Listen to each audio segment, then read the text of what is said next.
When I was a little girl, my grandmother used to tell me all sorts of stories. Now, some of those stories were made up, but others were about real people and real events, and sometimes they were even about my own family. I remember my favorite story was about my great-great-great-great-grandfather. His name was Richard Yates, but everyone called him Dickie. Dickie was born in 1845 in Russell County, Virginia.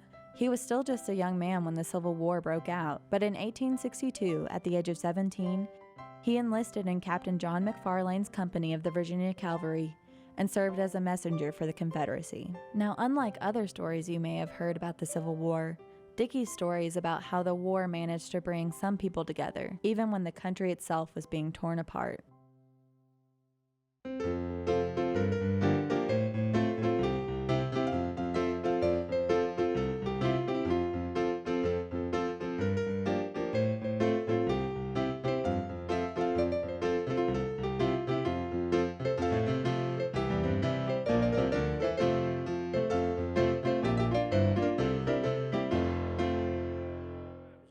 Tough march across Pound Gap today, wasn't it, boys? Darn tootin' it was. Right. Well, I'm glad we got across before that snow came in.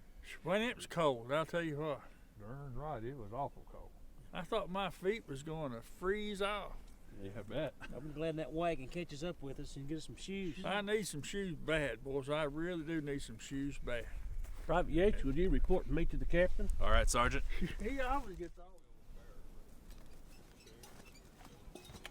Private Yates reporting as ordered by Sergeant Cletus. Private Yates, need you to take this message to Colonel Dyer, 22nd Cavalry, immediately. Yes, sir. Godspeed, son.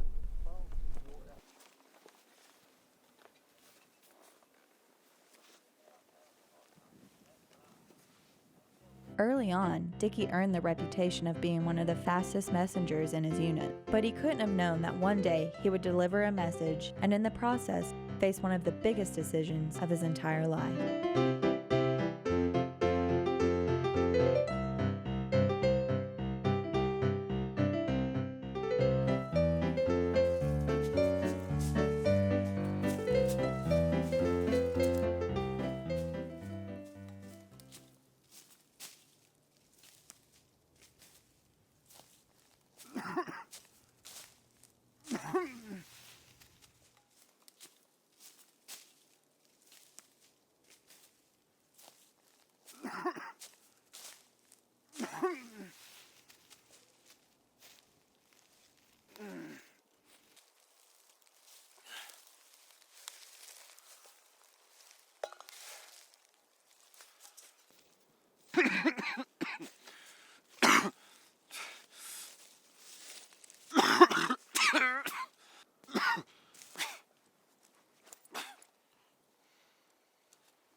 Thank you. You're welcome.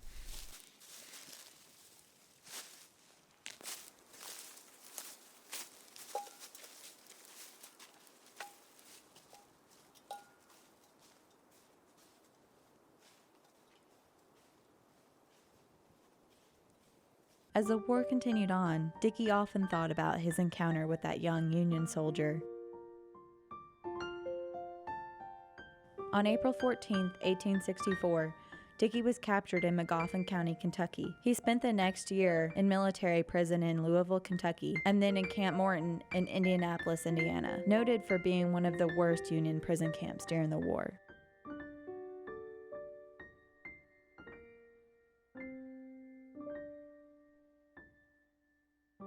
Dickie often thought about that young Union soldier in the woods, even after returning home to Virginia once the war was over.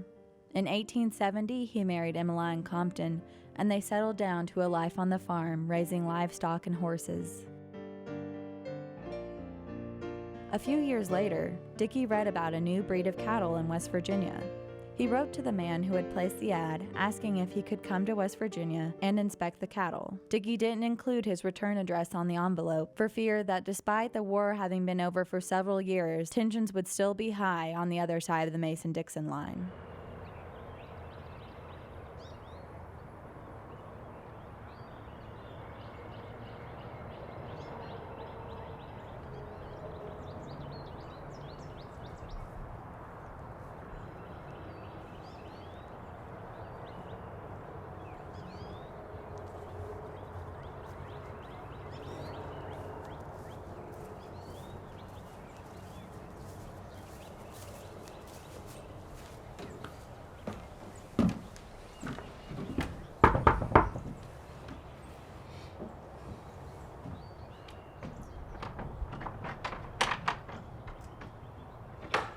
Hello, ma'am. Sorry to bother you.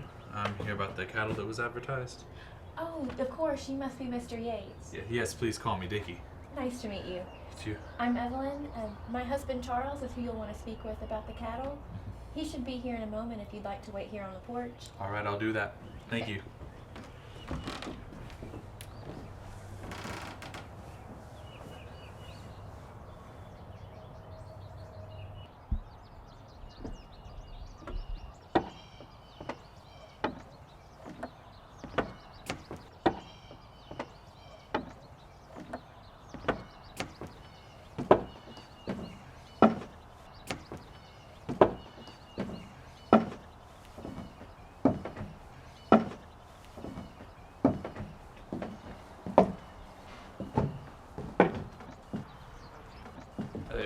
Hear about the cattle? You were a Confederate soldier.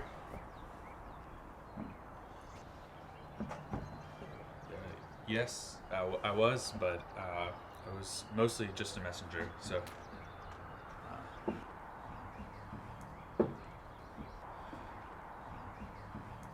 I don't want to cause any trouble, so... Wait. Did you give aid to a Union soldier? Near the beginning of the war, did you give aid to a Union soldier who was in some bushes? Yes, I did.